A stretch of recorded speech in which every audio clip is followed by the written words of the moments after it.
Usually, we're locked into Aatrox, Taliyah, and Nocturne.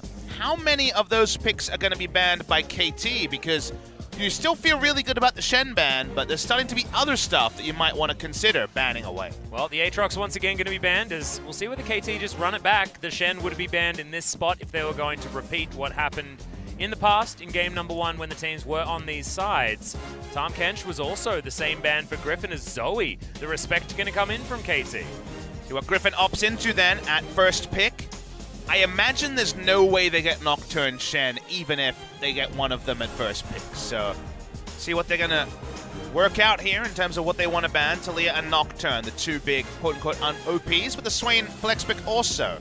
And Griffin already going to be thinking about what KT will be first rounding on red side. They will not be rounding a Ken at any point. That means if top laners aren't taken first round, we could see Griffin try to set up a scenario where all Mundo's counters are gone and maybe find a way to pick that one up. Well, Taliyah's left open and then Griffin decide that they want to pick that one up. Then Shen Nocturne will be available together for KT on the red side, and Mundo's going to be the throwaway ban here, leaving a whole lot of stuff open yet again, and KT going to see whether they can reap the reward. I think you have to pick Shen or Nocturne as the first pick. If you're Griffin, they have excellence over both, so I'll kind of leave it to them as to what to decide. Anything else will be a surprise. The Swain flex pick for other teams is powerful, but for Griffin it is not. They have not performed on Swain like most of our other LCK teams. They have performed on the Nocturne. The 4-0 Nocturne will be the first pick for Tarzan. Well, the Shen is the no-brainer here for KT, but what do they decide to take away next? Are they taking the Taliyah? As that's most likely going into the hands of Yukal in my mind, but we'll see whether Score has been playing it as well. And remember, KT put the fun in Funnel when it comes to getting Yukal a win on Funnel Taliyah back at Rift Rivals. So there's a chance they will be getting that. They also don't take Swain first round because they're not too worried. If Griffin are to pick it up, Griffin flash it and say, yeah, maybe not us. As they're going to probably go for the Morgana first. Could, of course, be Morgana Pike taken in the first round here if Griffin won it. That would be a strategy that SK Telecom played very, very well earlier in the season. They could take the Swain for power level, but because it is this gap in their champion pool, there's no certainty about what Chovy picks up. I'd actually like the Pike to be picked up here because I wasn't super awed by what Lehens was capable of on the Morgana. Wasn't necessarily one of his super hype champions, much like the Shen certainly was. In fact, back a couple of days ago on Thursday, it was back-to-back performances. Lehens' Shen looked unbelievable, and then Mata doing similar things in the Telecom War to follow that series up. What does Yukal pick here as the Swain was the lock-in from Griffin? And remember, KT also have other ways they can go Atlas because, yes, Yukal will be the best Taliyah player on the squad in a vacuum because he has played so many games. He was a Taliyah one-trick when he was first scouted on the pro ladder here in Korea before he went and dealt with Rush to actually get the eyes of KT Rolster. But before the Ezreal pick, Taliyah Shen has actually been one of our sick duo lanes in the bot lane. Yeah. We now know that it will not be a duo lane as the Ezreal will be going into the bot lane, but there definitely was a lot of misdirection about the first round. Taliyah Shen that KT picked up, banning the Yasuo on red side. Zoe already banned, the Yasuo taken out. Makes you think that Taliyah should be heading towards the mid lane, given the good matchup for the Yasuo into the Taliyah. Then does Chovy try to play Galio to give Nocturne a dive buddy, you wonder? Chovy hasn't really been on the Galio hype train this season. Griffin have played one game of Galio, but Chovy rather is usually their Galio player and obviously isn't in the lineup for this series, and the Vladimir ban does go the way of Griffin, suggesting they were thinking that maybe they would be Viper jumping onto the pick. Yeah. And also just not wanting to deal with Viper's undefeated Vladimir was ignored in game number 1. However, this time around, KT realized that it could be picked up and they decide not to trifle with it. The Gangplank going to come in, both of the Mundo counters to be banned away here. KT, do they just pick up the Mundo for themselves? Mundo's banned in the first round, Atlas. Oh, so yes, when it comes to the big top laners, Gnar is one of the few ones left open. Unless we're getting situational. What are we last picking for is the question I'm asking KT. The answer seems to be for top lane. At some point, if we see Gnar locked in by the side of Griffin, it could just be a Shen top lane. That's a thing they could consider doing. That's true. Because we've just gained the dregs of the top lane champion pool for maybe the first time this season. Top lane has usually just been plug and play Mundo versus Darius. The Orin is available, and with the Nocturne actually wouldn't be a terrible draft by the side of Griffin. The Gragas is a flex pick, but looking increasingly like a top laner for the side of Griffin, but we'll hold our judgment until we see where the Swain Morgana are going. Well, the Gragas is going to be locked in, and like you say, feels top lane orientated. Gives Smeb a bit of flexibility, given the fact that he has been picked up largely for his teamfight and prowess elsewhere other than just in the laning phase. What do Griffin need? There's a lot of things they could go. They don't necessarily need more damage. They could use it. They could have a marksman here even if they really want. Varus looks pretty good in this composition. A Vel'Koz or is more dropped. purple could be the other option. The Vel'Koz here isn't taken where we usually see Vel'Koz, just against bruisers. Against Swain, we see the Vel'Koz heavily prized. One of the reasons to consider Vel'Koz is Nocturne uses Paranoia, and then you outrange with your ultimate here, do you, on the Vel'Koz? Smeb playing with my heart. He knows how much I love the Smeb Rumble. 3 seconds to go. It's Marta playing with your heart now, and I have a feeling Smeb wants to do this. The Rumble is going to be locked in. It should be going to Smeb, and Papa's clapping. He's ready to see what KT can do with Smeb on his signature pick top. But I need to look at the lane assignments here. If it is Gragas top, like we first thought, Rumble is seen as a counter pick into the Gragas. We haven't had the matchup so far in the LCK. In fact, recent Rumbles have been in the mid lane with Smite.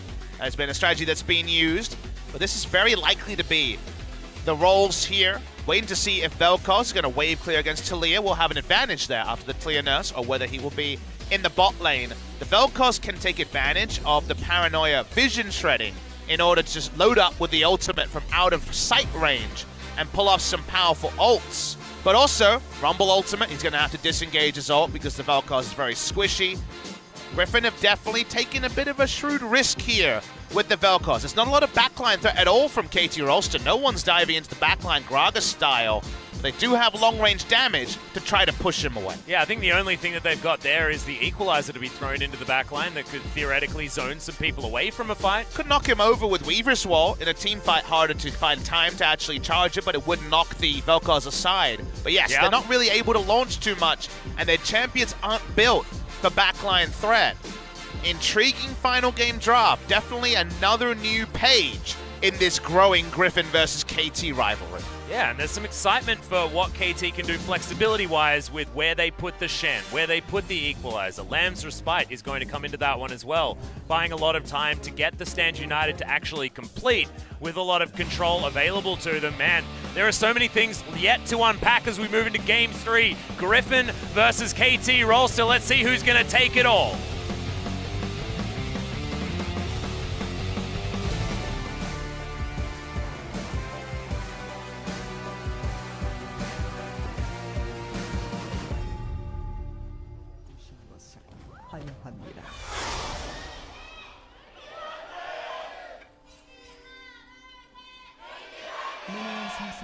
So many KT fans here in the audience today.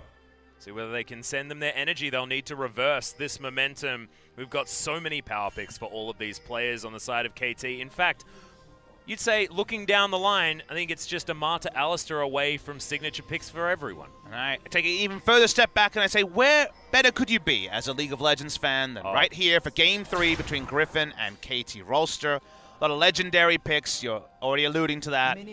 The Alistair not there, but the Shen will be just fine for Marta. Smeb's on his 71st career game as the Rumble. It doubles his next most played. He is the legendary Rumble player left in the LCK after his old friend Marin has popped over to China and doesn't seem to play anymore. So please come back once again. We're sending out the milk cartons. Where's Marin at? He's still streaming. Here it is. This is just in Korea. He has played 53 games and then has taken it international for many more. Legend of the Rumble, but his only Rumble game so far this season was a loss. Yeah, see whether he can turn that one around. He wants 50% at least by the end of this game. Him and Sword just going to face off. Is it once again going to be top lane focus for either of these teams? Griffin was looking top a lot in game number 1, especially in Smeb. He's on the hard shove champion. If any champion is known to get ganked all the damn time, it is a Rumble. And, well, with that push though, It does open up the ganks, which we saw in game number 2, but it also opens up the Kindred to say, hey, what about your blue buff? Hey, what about this Scuttle? He's got lane presence to play around. And before a mark as well. For a couple levels in the W, Vel'Koz can't just instant clear the mid, so Score says, thank you, this is my blue buff, and, well, maybe his life will also be vacated as a very deep ward put down by Yukal. Yeah, Yukal trying to deny some of this CS and experience as Chovy finally moves his way over. Dustbringer is going to come through, but what it does is it just buys time for Score to steal away that red, and, sorry, the blue. And now what does this mean, Papa? We've seen Score do this before. It meant double Rift Scuttler as well as a 3 buff, and that may be what's on the cards here today. Definitely set this season record for the Kindred with 14 marks on the Kindred in that huge game against Hanwha Life, last game before Rift Rivals for KT and for the LCK in general. And Score is definitely on the front foot, as you would expect with a draft like this. Ooh, the double mark as well. If you wait long enough, it is very likely to mark that Scuttle Crab, of course, so we'll pick that up. Yukal has plenty of lane presence before. Those kind of level 5 is where the Vel'Koz gets going in terms of pushing, and Kindred's happy to get 2 marks before he has to even worry about mid lane as bot lane. Yeah, taunt does come out. There's Def landing some Mystic shots onto Lehens. Getting frisky. Yeah, damage coming in there as the Never moves have not been great from either team so far today as, man, Mata is pretty keen on using his health bar as a resource in this laning phase. Trying to get some mana out of the Swain as well. Does so. Below half on that one, but he's got some corrupting potion stacks. He should be absolutely fine. I do like the read in the draft that KT made, which was, we don't care about Griffin selecting Swain at first pick, at last pick, in the middle of the rounds. Yeah, whatever happens, yeah. Not a team that have performed on the Swain, talked about it in game 1, but Chovy went bot lane Swain and got slammed in that series against Afrika. 150 CS lost in a 2v2 lane against Aiming's Varus. And then we saw Viper play it decently in game 1, but definitely didn't capture the imagination, so I don't think they worried too much about giving open a pick that many teams in this league would absolutely snap up at first pick. So I think KT, when it comes to shrewd drafting, have been able to do that. They've also set up this lane where Rumble does very, very comfortably until a couple of magic resist items against the Gragas, and Gragas never really has kill presence unless Tarzan is coming along. Tarzan himself has lost his blue buff. He's jungling in vision, so he is completely being kept tracks of, and even though the hotfix nerf does remove some of the rock-serving movement speed, every time Talia goes missing, she's getting down wards, and she's putting down threat onto the members of Griffin. Yeah, what do we always talk about? We talk about getting those Talia wards. This is the mid lane Talia, different situation to what we talk about a lot, because she's often in the jungle, but KT have a bit of a free run if Yukal is going to make that roam.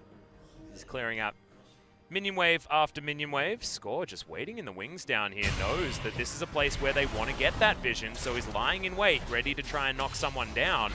KT losing a bit of priority down here on the bottom side though, as Griffin certainly have that health advantage, and Mata going back to base. See what he can actually get done here as Smeb underneath the turret has to use the flash before that Terrify comes in, but he was almost able to solo out Sword by himself under a turret at level 5. It's a tech that's been seen in some of the LCS regions that the Rumble does do very well into the Gragas matchup early. Gragas can't even go for his bop autos with the W buff. He will still lose pretty one-sidedly to the Flamespitter. Only reason the flash had to be invested there was that Smeb would have drawn turret aggros, the minion wave was dying.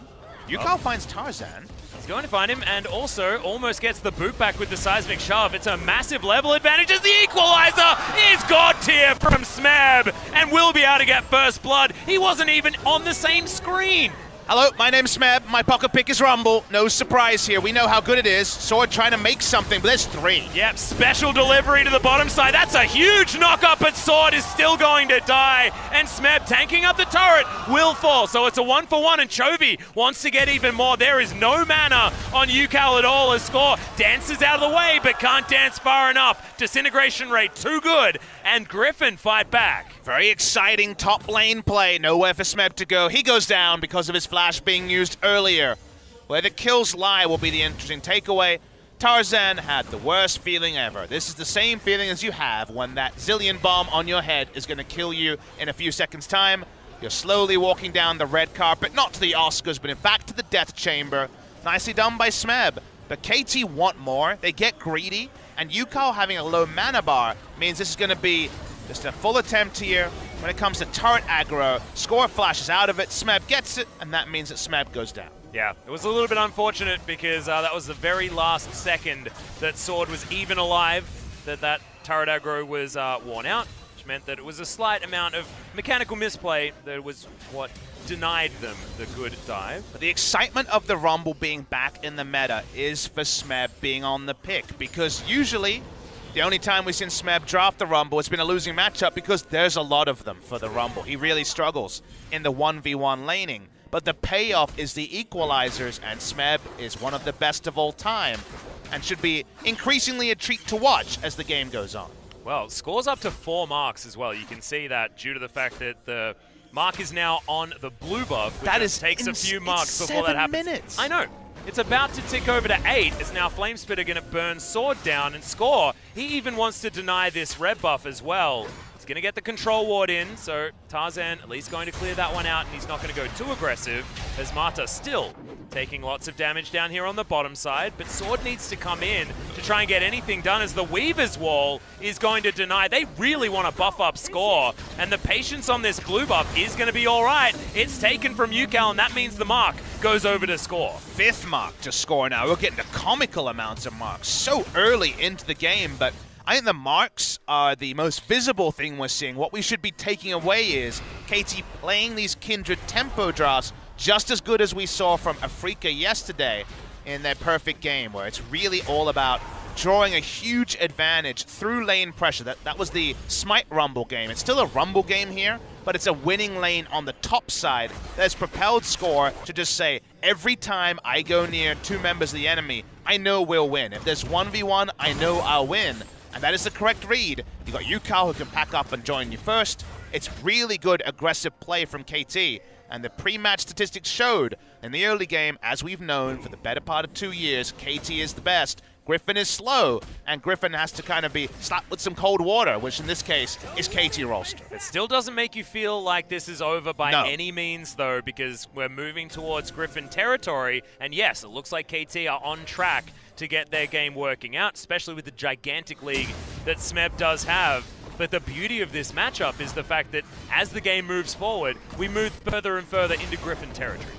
And in the cookie jar and Mumsaw at this time, as the control ward is spotting out Tarzan. There's no threat onto him just yet, but Nocturne, any vision on Nocturne has been a game plan for KT. Remember how many camps he was on a ward on earlier. He still doesn't know. No. And we're getting to so much information. Comical levels. It's almost like that one just near the red buff that we often see go in and last for extraordinary lengths of time. UCal able to clear out waves very fast at the moment with his Lost Chapter. Also has the Merc Treads. It's going to save him against all of the damage potential that Chovy is going to throw in until that true damage comes through with the Disintegration Ray. There's so much information here. On to Tarzan's movements this game, whether it was from Smeb's wards over the wall to that control ward. It's a lane ward. This is what we see against Rammus, any Predator jungler. You want the lane ward down, and this one lasts forever if no one ever checks. Yeah, Morellonomicon comes in from Smeb as well, so he's got so much damage, and he's going to deny. A lot of that passive regen that the Gragas does have relies on that a lot. Drunken Rage also getting the buff will mean that it's going to be less effective.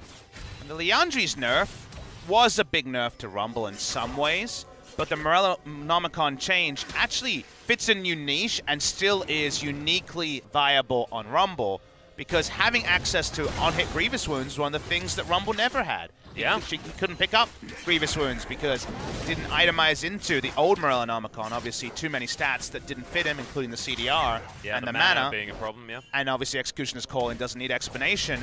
Now you get on-hit. I got ignored by the Rumble play there, but you get on-hit healing reduction is mid lane. Okay, Chovy's just dead. UCal just solos him. All right, this is why he was a Taliyah one-trick, but man, Chovy, you should not have let that happen. Did it through heal as well. No flash used, but nothing used by UCal at all.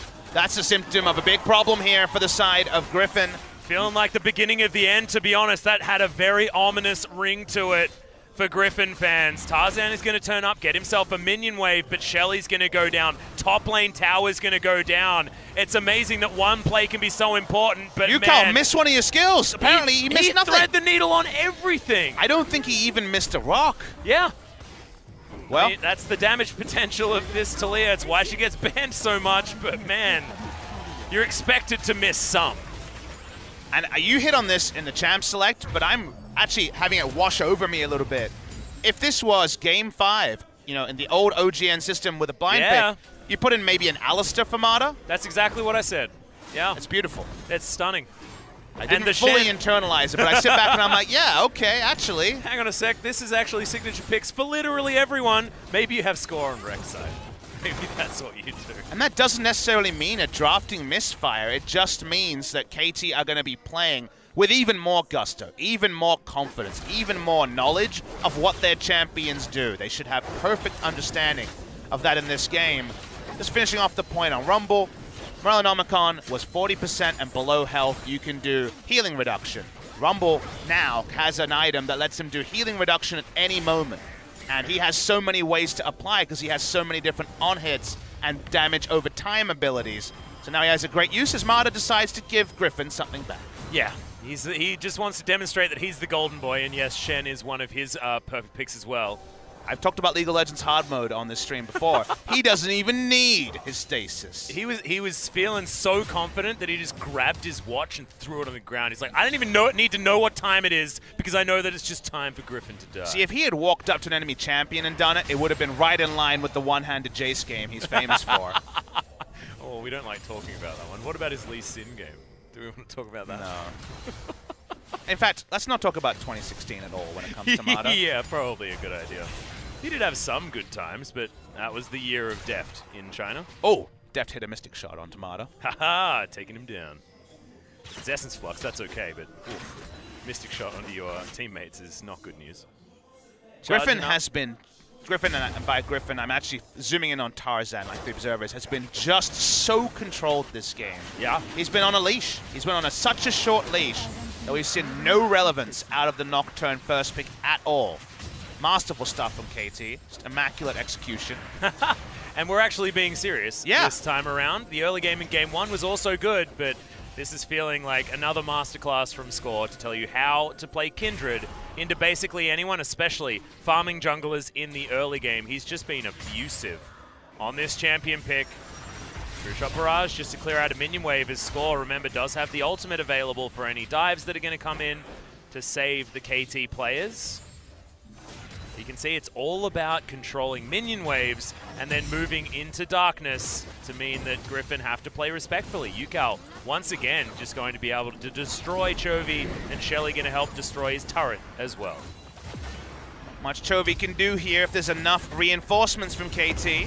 Weaver's Wall used to try to cut off some reinforcements. The Morgana is actually caught behind the Weaver's Wall. And Smeb is going to come in here as well. The ultimate comes down from Chovy, but that's just going to try and soften up Shelly a little bit. Deft gets out with the Arcane Shift, and Shelly is taken down. But that's a lot of turret damage. Availability for KT to come back to that lane and put on yet more pressure. But things actually wash out okay for Griffin. And if you have a look down the line at CS values, it's only top lane and jungle that's a problem, as Smeb gonna get caught out. Does have his stopwatch, but takes so much long-range poke damage. Might be enough to get them this outer turret in the mid lane, however, and they do so. The vision control they had gave them perfect information over how many members from Griffin wanted to leave and how many were staying. So when I first thought that trade, I said, oh, it doesn't matter. Remember, we got the mid lane Vel'Koz. He'll just wave clear for days. But because you have the extra information and the threat of an equalizer and other zoning ultimates, you just push up for a second go at it, and you do get that mid lane outer turret that previously was full health. So that's a big win for KT Rolster. They've already got great deep vision. They've already got globals. Now they have the ability to continue to punish and also to continue to make Tarzan's ultimate basically an ability not worth skilling at this point in the game. Yeah, it's just not really a thing that's able to get much work done. As look at that damage. The damage dealt coming out from the Rumble is huge, but thankfully for Chovy, he's also able to stay even with Yukal. Just unfortunately, in that trade in mid lane, it was all of it happening all at once from the Taliyah. Well, Nocturne's done 167 damage to champions this game. I was trying to ignore it, Papa. Well, I want to have another damage but that's meme. Exactly what KT wanted to do, to make the Nocturne completely anonymous. And through their great vision control, their rotational play, playing around Kindred's invades, they have made, that's what they got. That's not Nocturne not pressing his buttons as a fault of the Nocturne. That's the enemy team not allowing the Nocturne any room to breathe. See whether he can actually find himself. A paranoia to start off a fight that they want, but this is what KT want to do. They want to park themselves somewhere, catch someone out, and then balloon that lead ever further. They're looking down the barrel as well of a KT with 2-item spikes on two of their big carries, Deft and Smeb, looking for Morellonomicon Leandries, which is still very, very strong on the Rumble. And then Deft wants to transform his Manamune into the Muramana alongside this Trinity Force that is newly picked up. KT will have a lot of damage potential. Score as well. Going to look very strong once he's picked up that rapid fire cannon on top of his Warrior Enchant. Look how shallow the control ward line for Griffin has to be, and it's still being cleared out. They're finding it so hard to actually control any camps in the jungle. This is one way to keep the snowball going, just give them nothing to farm. Well, thankfully Tarzan's able to get in there with a smite, takes away a mark and a red buff, but it's his own red buff and something that he's expected to be able to pick up for himself. KT just soaking a whole lot of buttons on the bottom side of the map as they siege down the turret. But you just rewind the game. They were denying a control ward behind the red buff pit towards the Griffin base before the outer bot lane turret had been killed. Only now is it going down. But such is the control that getting to Raptors was impossible at 18 minutes in the game, even with an outer bot lane turret only now being crashed after the fact. Yeah. And it's Mata again on one of his idiot-proof champions. Yeah. You know, it's not the Tahm Kench this time. We're not going to have the Magic Devours, but he said it himself. He needs to save his teammates and has Stand United to do so if anyone's caught out. Now, everyone's so powerful that it's not about whether they get caught out. It's about killing Griffin. But there's one area that Mata is just actually not contributing in. He needs to take the next step now. Finally, he knows what he needs to play. He needs to go Unsealed Spellbook and take Smite, because that's still a growing problem. Oh, that's the dream. That is an option he has. Why this Aftershock crap? You can't Smite down anything with that. Oh no, I just realized you've pointed us to exactly their problem. The Smite's a huge issue so far. All right, Papa. Problem solving how KT throw games has been something in the past that's actually come true too many times. I feel like there's a lot of very disappointed KT fans that feel like they just know how to draft for this team to let them win every single game. And it's called band-aiding problems and not giving them strengths. I don't think KT teaches healthy mental health either, though, because no. as a KT fan, you're always... As soon as you're a KT fan, though, you already have the problem. I mean, you look at the problem, like, where is it? Excitement is one of the best feelings you can have. I know. And not for KT fans. I mean, why are people, like, drug abusers, though, Papa Smithy? Because it must feel good at some point. Even if you leave KT Rolster and your League of Legends fandom in the back, you'll be in the future, you'll get excited, and then you'll have this instant tinge of depression, and you won't know why. You'll forget. But then KT Rolster will come back to you. Exactly. And you'll realize that it was these players, it was this team that caused you to feel that. The lingering doubt, the dread. The Smeb, he's got his Leandri's Torment. He's got his Book and a Burning Face. He can now face down against anyone and feel really good about it. Deft going to help take down this Ocean Drake that KT are going to augment their earlier one with. Deft desperately wanting to move back, grab that Muramana, which surely the tier has transformed into already, and they've just been setting up for these gank brushes, and this finally could be their opportunity as Sword. They wouldn't expect him to be stationarily recalling there, to be honest. They are now going to figure it out as Deft throws in his Trinket Ward. Mata moves on over, but man, they've just got so much information. The leash that Griffin is on is tiny, and that is such an incredibly scary mythical beast to put on a leash that small. Griffin is definitely the prototypical British gentleman who really would like you to stop hitting him. And he's like, could you please stop? Would you mind? Would you mind just, could I please have one of those? Because what else can they do? If they walk up, they die. Early power spikes, early itemization. They have no map control. They have the white flag above them at every moment, but there's a late game that they have a lot more chances in if they continue to keep the game at this pace, not the explosive pace of 5 minutes ago. Well, you can see this is the ability that KT have. Score just able to face check as many brushes as he wants on the bottom side of the map. He's got protection for days. He's got Lamb's Respite as well as the availability of his Shen right on top of him. And that ultimate, giving Smeb time to teleport in, is such a huge deal as well. We know that Rumble, always known for the ability to just get right into a fight and have the equalizer be instantly strong. And now they're just sieging inner turrets on the bottom side of the map. The suffocation for Griffin is just, it almost feels mean. It does feel that way, but remember the gold lead is not growing. It's still at 4,000, which is big for 22 minutes, but Tarzan's getting a camp. That's something that wasn't happening 3 or 4 minutes ago. The marks, we saw 4 at 8 minutes, and we have 6 at 22 minutes, which lets you know the game pace has slowed down. That is good news for the side of Griffin. I don't think they necessarily just auto-win at a point. I think there still is team fights that KT Rolster for sure can win, but they're very, very squishy. And again, it feels like 2017 Spring again, where they've drafted for the early game. They've got a big early game lead. I think they've played very, very well, like they did in Game 1 of this series. But still, you won't believe it until they actually cement it with what feels like a game breaker. First Baron, first Inhibitor. Those are the things we're looking for to justify and to pay off what has been a very, very good early game from KT. I think KT need to set themselves up for a Baron play. Mata not going to be able to find that cheeky ward around the Baron pit. I think his sweep is going to find it at the very end. He's going to be able to chuck a control ward into that pit anyway to deny that vision. Def desperately wanting to get that transformation, but will very, very soon. We'll see what that Null Magic Mantle is going to turn into. I think QSS probably going to be the option here for the Ezreal, just so that he can QSS Arcane Shift himself out of a whole lot of the problems that Griffin are going to demonstrate for the Ezreal. Speaking of transformations, Archangel's just transformed for Yukon, and he has a death cap, so good God. This boy does a lot of damage if you don't have magic resist. Lahen's going to find the Soul Shackles, though, onto Mata, who's thankfully for KT pretty tanky at the moment. Def gets out of the way of the Dark Binding. Don't think Nocturne was in range for that one. There's a lot of long-range harass. Now the ult's popped. Yeah, okay, ultimate from Sword not going to boop anyone back in, though, and that's just paranoia for the vision denial.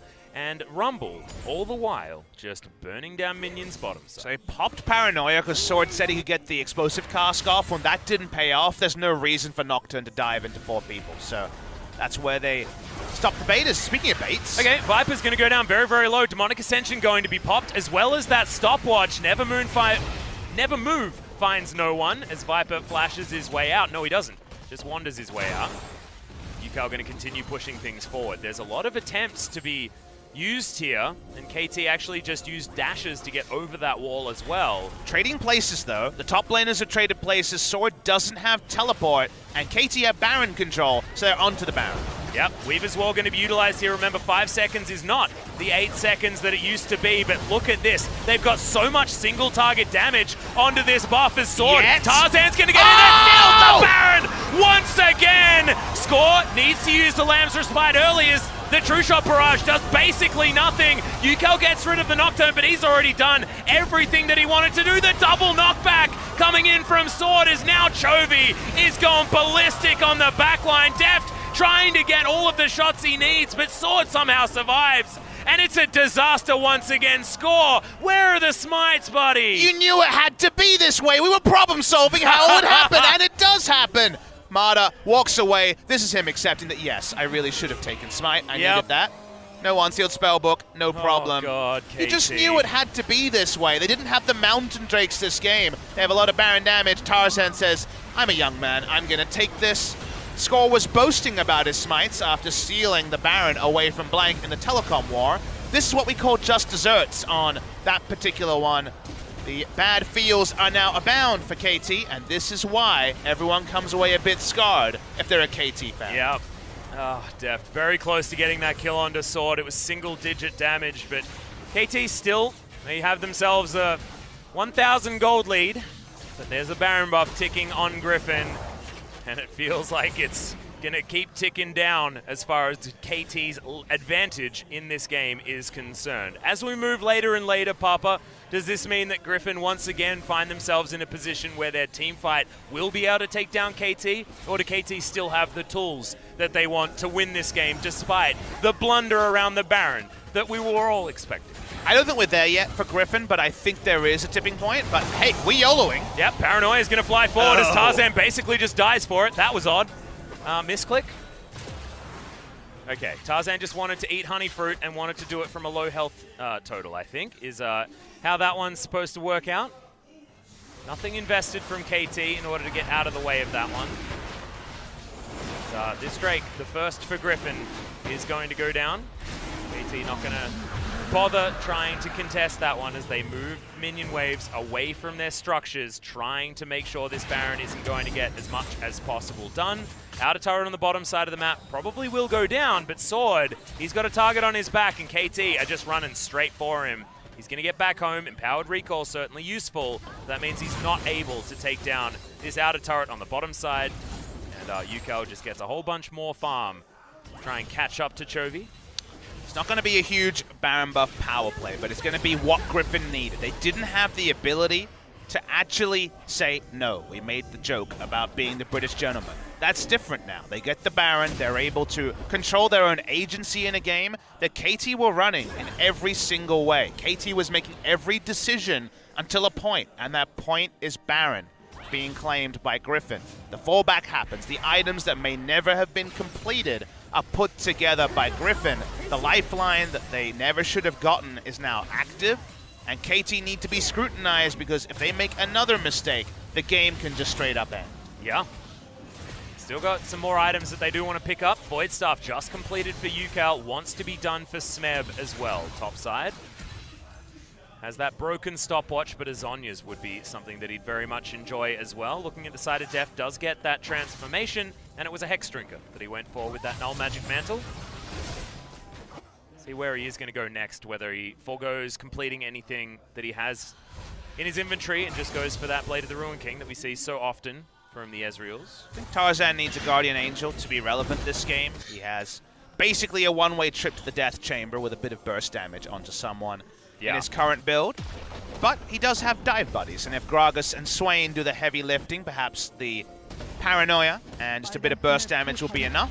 They take down what represents a lot of standing gold for the side of Griffin, because this is only their second turret of the game in the bot side.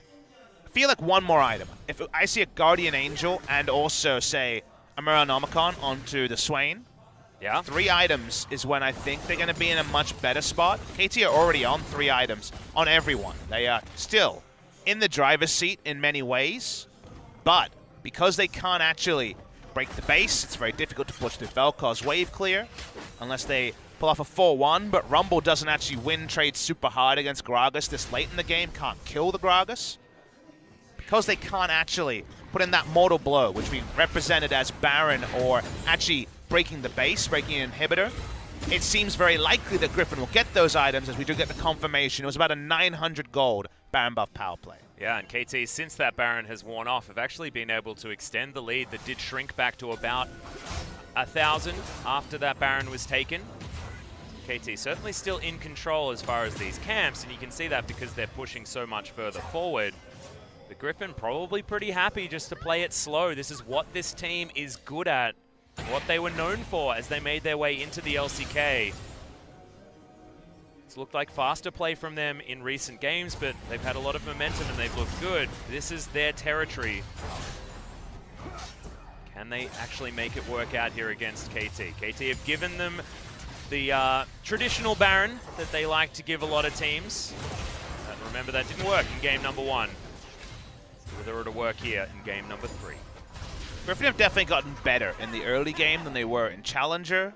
They played themselves into confidence with some great performances in the LCK, but they are definitely worse than KT Rolster in the early game. That's no surprise to people, but we're still waiting for confirmed thoughts about Griffin. Full thoughts, and full thoughts probably need more time than we're going to have in just spring season, but for now it's 2 sides of a round robin. The second round robin only now getting started for the side of Griffin. So still, teams around the world who pride themselves on the early game, which isn't many teams in Korea, we should say, especially with Kingzone so far out of form. It is KT Rolster as the super early game team, and I guess maybe Hanwha Life Esports as the second best. Yeah, Songlan certainly putting them in that of the aggressive category. Early game teams. That's definitely where Griffin will be tripped up. If the meta changes also, will they be worse in a marksman early game meta? The answer is possibly. We still don't have the data to know about that. KT could go on to lose this series because of a handful of smites, and that's probably a very depressing reality for some people, but they have set themselves up for success. We've learned about where Griffin's at. This game's not decided. A slim gold lead to KT. There's definitely still the potential for a team fight they come out ahead on. Well, Baron spawning now in 1 second's time. Still KT with a lot of positional advantage around this buff. But you could imagine Old Man Score's fingers are tingling, looking for that next smite, wanting to make sure that it is as confident as possible that they're not going to have to 50-50. Control ward's going to work out here for Griffin, who have managed to find themselves some territory, but it may actually be dangerous stuff. Weaver's Wall going to come down as Lamb's Respite. Very early usage to come in from Score as Viper not going to get a lot of value out of his stopwatches. True Shot Barrage was good, and Sword trying to split up this fight. Equalizer in a great position, but more defensive use from KT as Griffin don't lose anyone and are able to back away successfully.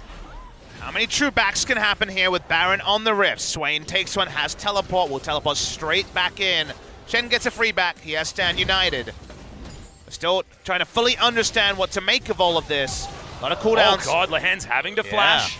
Does that mean Baron here for KT?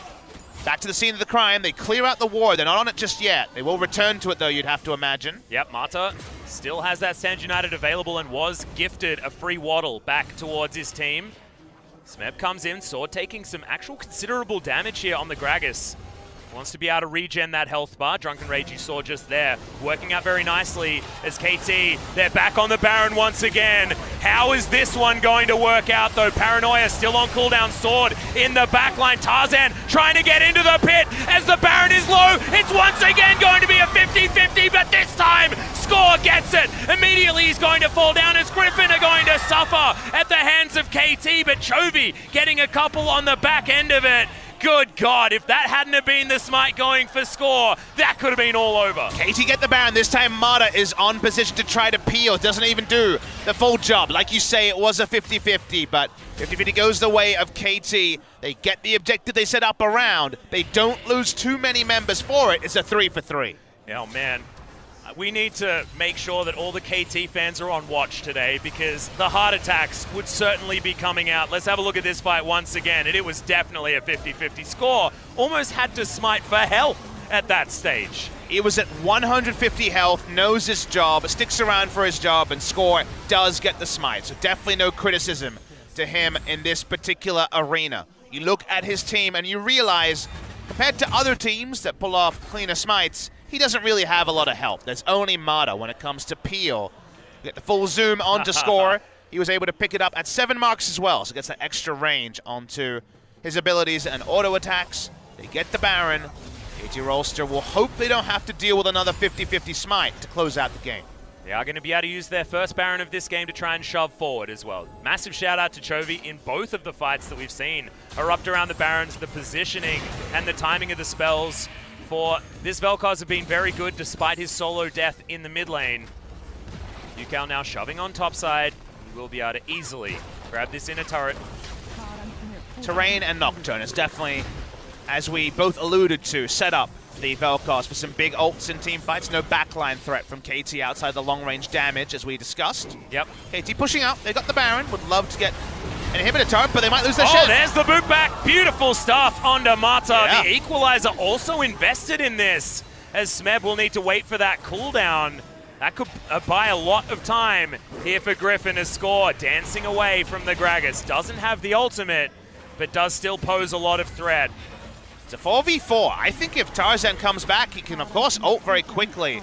But he's a bit slow on the return. Maybe the call wasn't clear. Viper's walking up as the Nocturne comes back. He gets a flash out of Yukal. Yep, Yukal going to flash his way out, and this may actually not be over just yet as he gets pulled back in. Stopwatch comes down. Paranoia, as like you say, the Nocturne wants to get back in here. He will fly forward. Lamb's Respite is going to be used just in time as True Shot Barrage softens up all the members of Griffin. And is Yukal grabbing a kill and Score dancing out of the way, but the ultimate's no good this time from Chovy, and Deft wants to find the fight once again. KT Rolster fight back in what was a very one-sided affair. Mata, he stood united to get back in, but it was very, very late in the piece. That was almost a true 4v5 for KT. And the problem with Squishies and the Lamb's Respite is it's just a target zone for the Vel'Koz to rain down artillery and get multiple kills. When you're Squishies with a Lamb's Respite, you can't fully disengage, you can't get away from the artillery mage in the Vel'Koz, and you go down. So no value there. They do lose a couple more members as Griffin just all in to wait for their Nocturne to come and clean up some kills.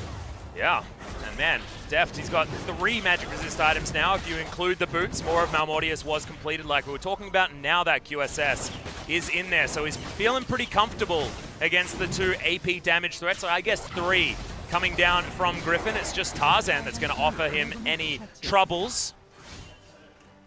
How will this now work out? As KT, no more Baron buff available, and Griffin didn't get their base broken. Look at the damage. It was Yukel. It was all about Yukel.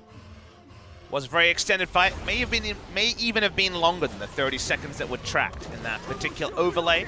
We were waiting for certain items, weren't we, Atlas? And they're here now. Guardian Angel is onto the Nocturne, so he's going to be able to have a bit of a team fight role. The Vel'Koz is decked out. He is a very strong purple monster. KT Rolster, 1,600 gold. Was that Baron buff power play? Went the way of the red side for once this series. Almost. And now, my first thought is, Atlas, that I think that Griffin are set up for fights. That hasn't mattered for the 2 teams set up for fights in Game 1 and Game number 2. KT don't have a Realm Warp to be able to really change this game. If flashes are up, even though Equalizer has bigger scaling and bigger base damage, you feel like Flash will be enough to get them away from it. Where will the other variable come from? Maybe a really big ultimate from Taliyah will be enough to actually corral Griffin. But I think if Griffin are in control of their agency, i.e. they have flashes up, they're the ones initiating a fight, I find it tricky to see how KT win the 5v5, barring a significant misplay from Griffin. Yeah, I agree with you. I mean, I think that KT do have a lot of tools in these later game fights, but a lot of it has to do with KT successfully denying vision as well. If KT can get themselves into a position where they control the fate of themselves in these team fights, they will be able to start off with that pick. They'll be able to get the taunts that they're looking for. Right now, Griffin is stealing vision away from KT, and they're unable to deny Griffin the knowledge. Their vision at this point isn't doing much because their forward control that they had at what? 8 minutes into the game, 10 minutes into the game, has never bequeathed them an inhibitor. They haven't got an inhibitor turret. They're finding even some resilience on inner turrets, as one is still on the Rift. They're stealing away red buffs for maybe the millionth time this game. And while it means a couple of marks have gone the Kindred's way in the last 5 to 10 minutes, it hasn't meant the game closing. These Rumble comps have always struggled to fully end games with double marksmen. They don't have a front line, only a support Shen in order to siege. If they can suck a lot of people into, say, top lane and then get a fast siege with double marksmen, they do a lot of turret damage. But getting that damage in range has proved impossible so far for KT Rolster. Well, maybe the Infinity Edge that Score just completed is going to help out. Now 60% crit, given the fact that he had the rapid fire cannon already completed. This is a Kindred that can tussle with the best of the AD carries, especially with all of the marks that he's picked up. It's a pretty sweet hat on the Vel'Koz, though. And if Score isn't able to get that Layers of Spite down in time, he could just pop in a matter of seconds. It's never going to have threat on this Vel'Koz. Vel'Koz can win the game straight up, has flash heal, hasn't really had to use his summon as much, went down in the laning phase with 7 consecutive kills after going down 0-1-0. Well, 2 seconds, and that Baron is going to be up yet again. The last one for KT was unable to net them too much as Score trying to control where Griffin are. Griffin always so good at orchestrating the beginning of these team fights that they love so much. Tarzan was off to the north, but it meant that KT just shoved that wave forward, and now it's their turn to sweep through, deny vision, take control back. This Baron area, Vision of Empire is going to come in to spot KT out. As Sword successfully disengages with his body slam. Again, while we smiled about the draft of KT because of the trademark champions, you're starting to see why. Together, outside of early domination, win lane, win game, they really are struggling. We knew in the first Rumble versus tank meta that tanks can teleport into the backline and start fights. KT can't teleport into the backline. They have no backline threat. That's why Vel'Koz is turning out to be an inspired pick after the initial pain. And the game could have been lost in the initial pain, for sure. Yeah. If there were no shenanigans, but always is those shenanigans when we see KT Rolster involved. And now they can't teleport flank. they can't siege. They can win a fight with damage, but against all of these flashes up, it does feel like we're at the whim of when Griffin choose to engage rather than KT that have been winning the entire time. Although they're going to try and turn that one around as Lehens does have to use his Zhonya's, and now the Lamb's Respite comes in. It's going to save all the members of every team right now. There's Marta so low. Deft grabs the first kill in the fight, but Slord is going to immediately follow that one up. Score out of this one now forever as Yukal trying to be the savior. Tarzan still has his Guardian Angel available as now Deft having to deal with Viper who flashes forward. Yukal as well is going to be able to get that GA, and Viper suffers the wrath of Deft and Score. KT, rain hell on Griffin, and this might just be it. Yukal, no emotions. Has he done it? Has he outplayed them? Chovy couldn't hit the damage on the back end. The front line goes down. KT Rolster, what are they going to do? They're telling onto minion waves. They want to break the base. Can they end the game? Your first thought is no. Well, Score, he's going to check out this Baron area as Deft clears the wave, and it looks like, yes, KT, they want to take down the Baron. Score, he senses not a 50-50, and they'll get rid of the Purple Worm. Just some really inspired fighting from KT Rolster, getting over some humps in their comp and get the Baron. They can't end the game from this play, but the Baron will feel so, so sweet to KT Rolster. Third Baron of this third game. Marta rolls up. We get the replay to understand how this all came to be. The big start that comes here is that KT do find initiation, an unlikely one, with a taunt flash before the Black Shield can go in, and Tarzan Lehens super low before any of it begins.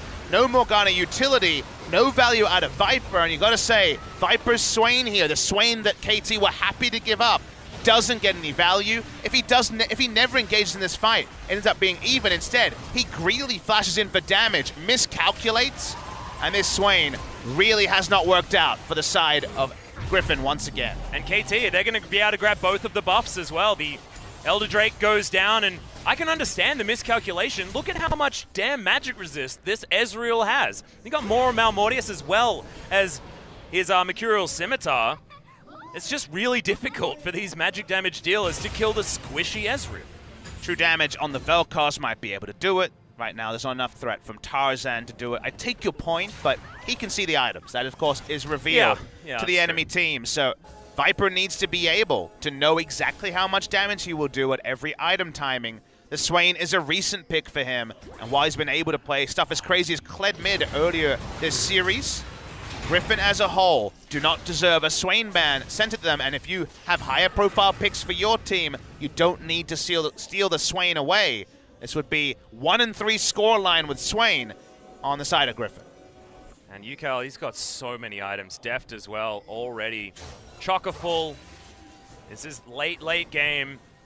It's a 10,000 gold lead, but that 11-11 scoreline up the top of your screen might allude to a different outcome, because it's looking close on paper, but we know that KT are knocking on the door of a victory right now. And remember, that happened because the fight was started by KT, something that the comp wasn't supposed to be able to do.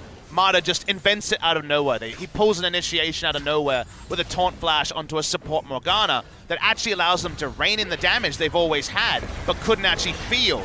They throw down the Weaver's Wall. They want to break the base. This has frustrated them for 45 minutes. Yep, and Sword is going to stay in there, trying to at least offer something for the side of Griffin, but he's not going to get there. Deft, look at how safe he feels.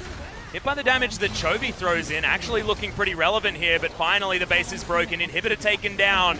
KT dancing their way towards their next objective as Marta split pushing on the bottom side with Stand United at the ready.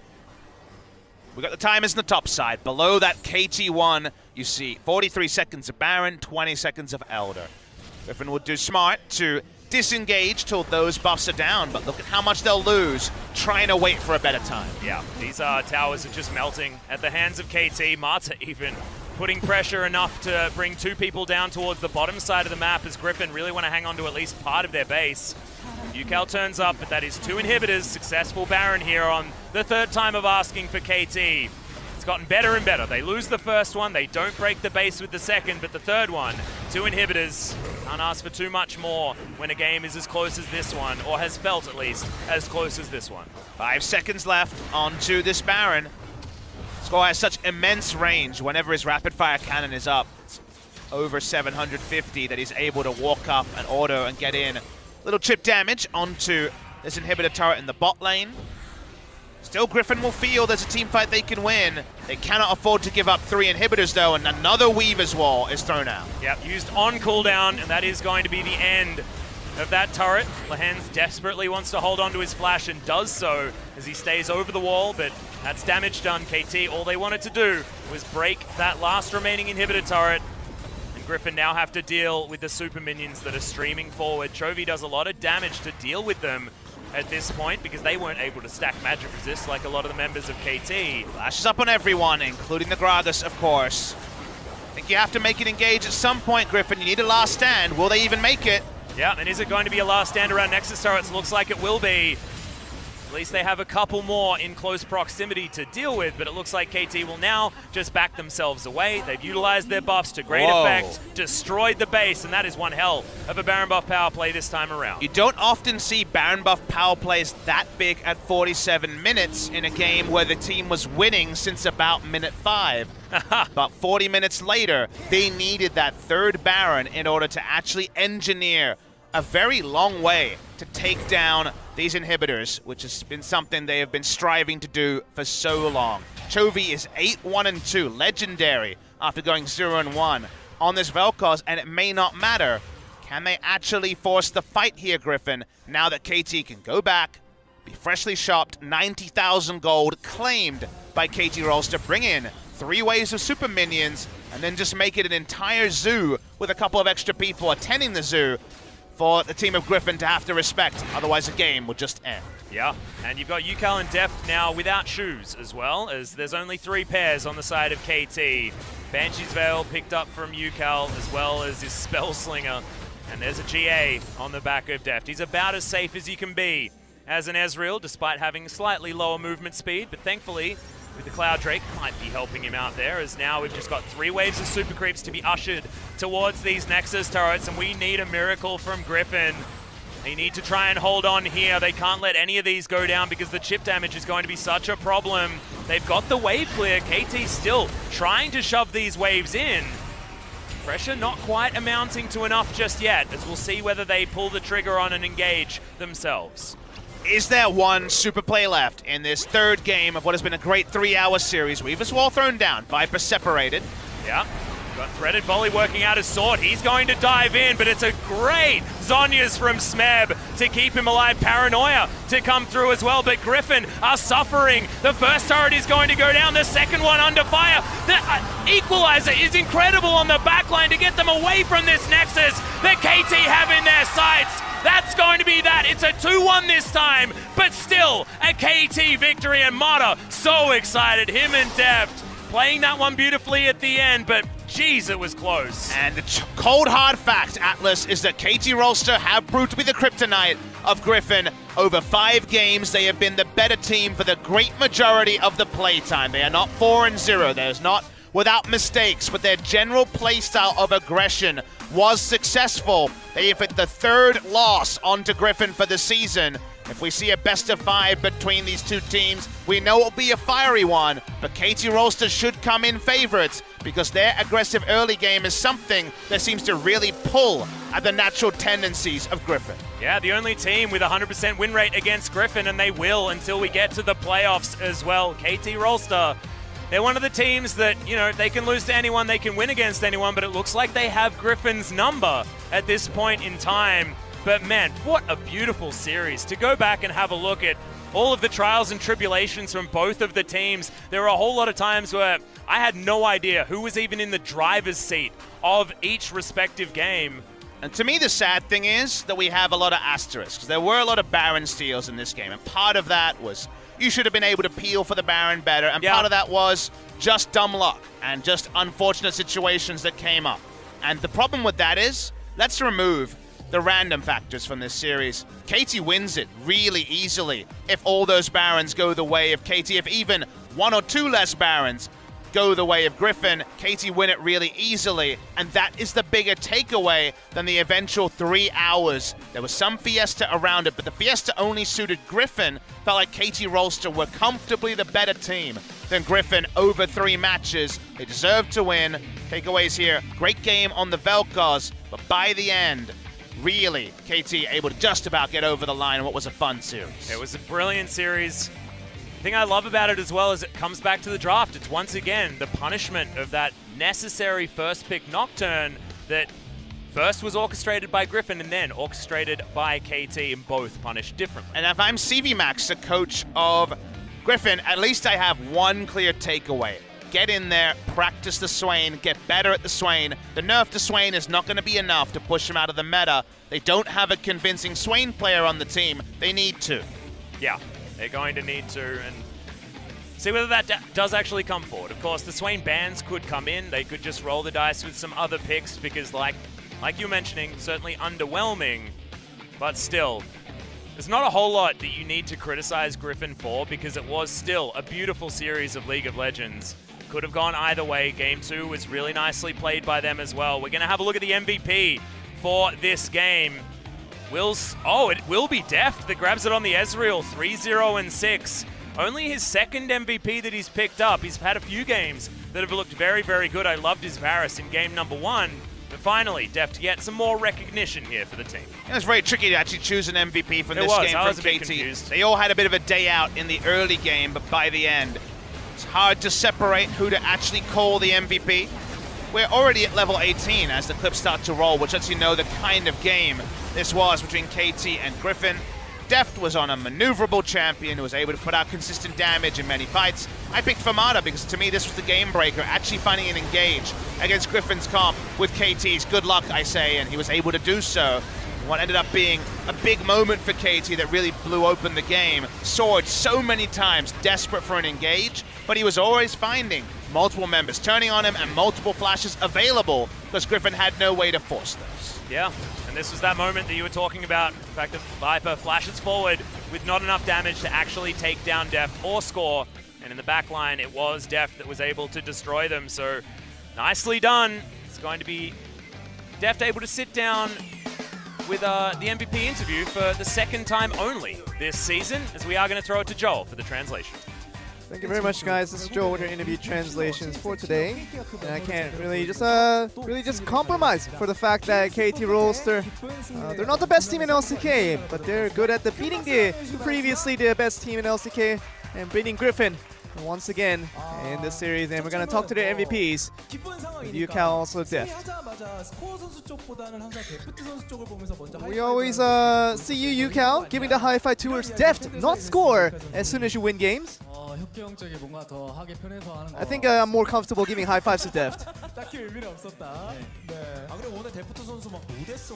And Deft, no deaths. Just incredible performance from you today and just a complete focus from you all day long today.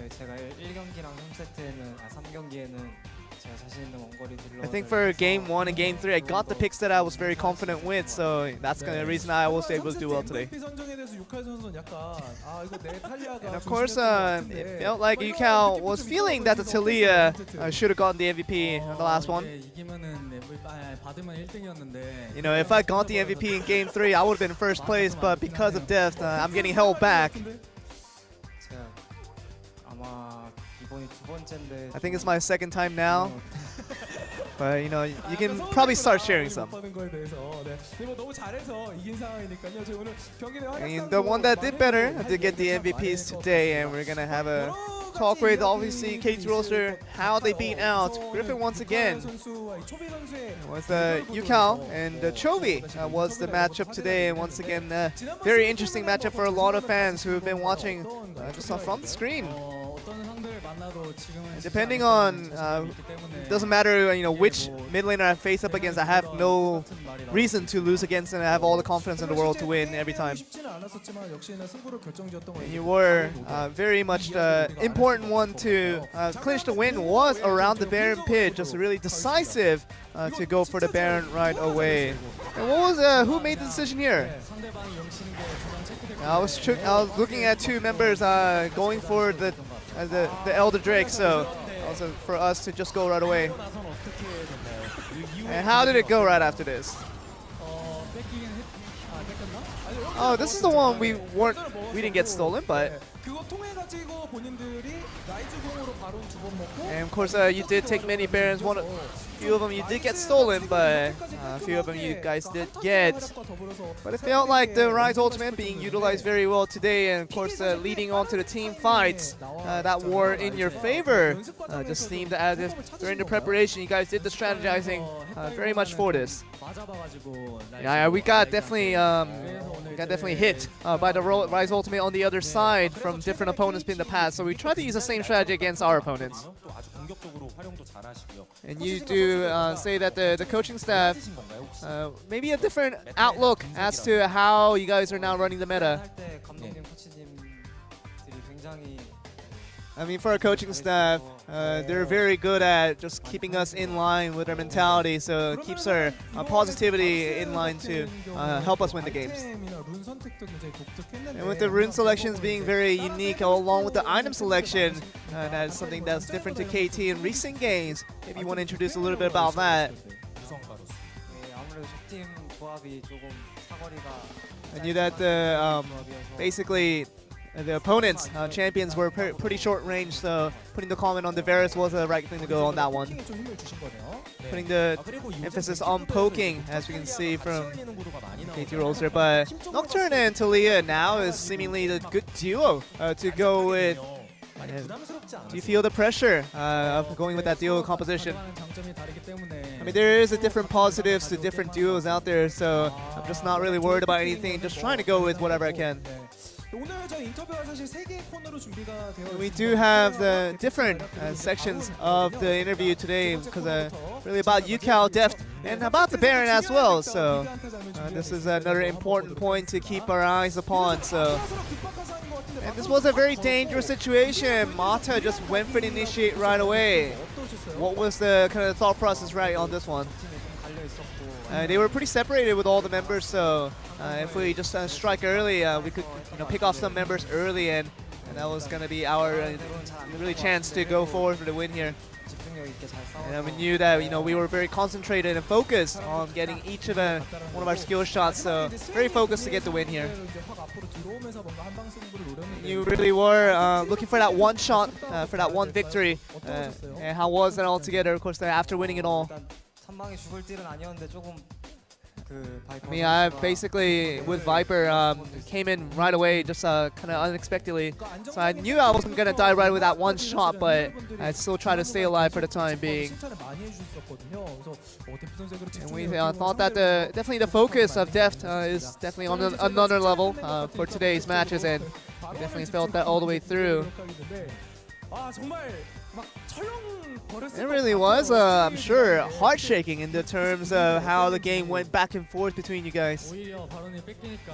Yeah, even with the Baron being taken away, it allowed us to actually concentrate a little bit more, because we knew that one bit of mistake could ruin the game, so it definitely allowed us to focus a little bit better.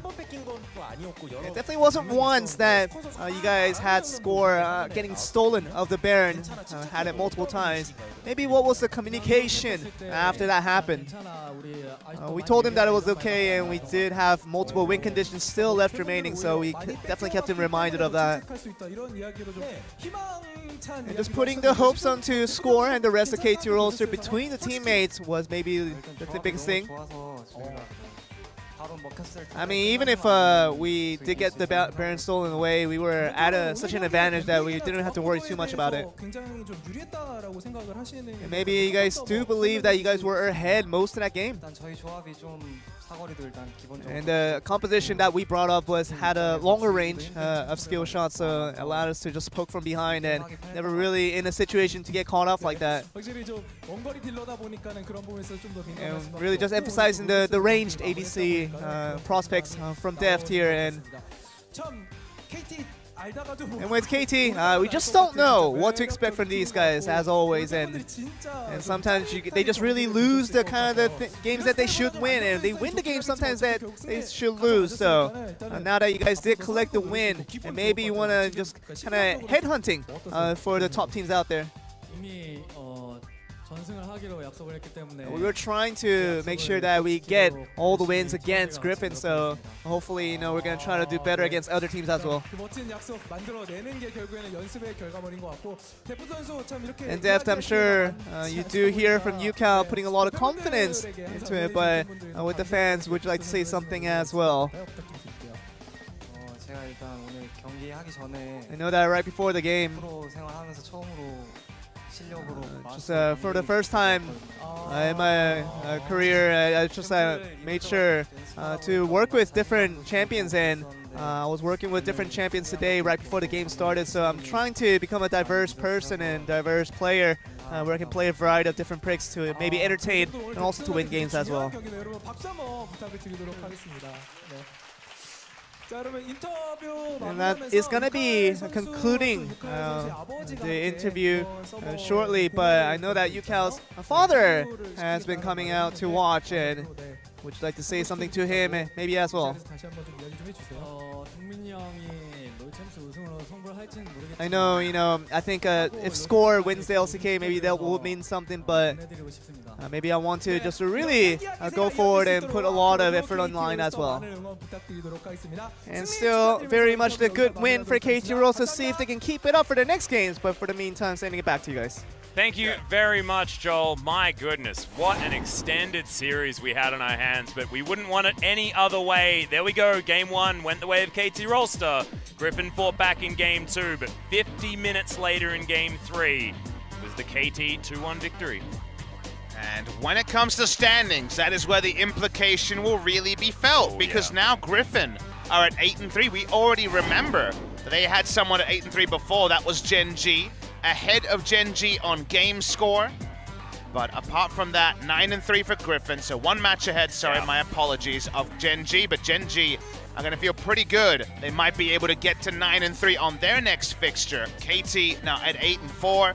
They find themselves third. Kingzone, Afrika, both coming off pretty humiliating losses, but we will see 6 and 7 play in our second match of the night. Yeah, we'll be Hanwha taking on SKT after this, as you can see on your screen right there. And next week, I believe KT go up against both Kingzone and Gen G. Always getting spicy as we get to the last few weeks of the LCK second round robin. These playoffs still could go almost anyway. It's our top 6 teams that are really vying for those top 4, top 5 places. And SKT trying to knock Hanwha down a peg will be after the break, but it won't be a very long one. Just the 20 minutes that we have to reset up for our different teams. Might be another 18 best of 3 days. We're on course for it, 9 games in a row already. Yeah, I could really hope so. We'll see whether it can be SKT fighting back against Hanwha, but it will be about 20 minutes for our second series of the night. Don't go anywhere.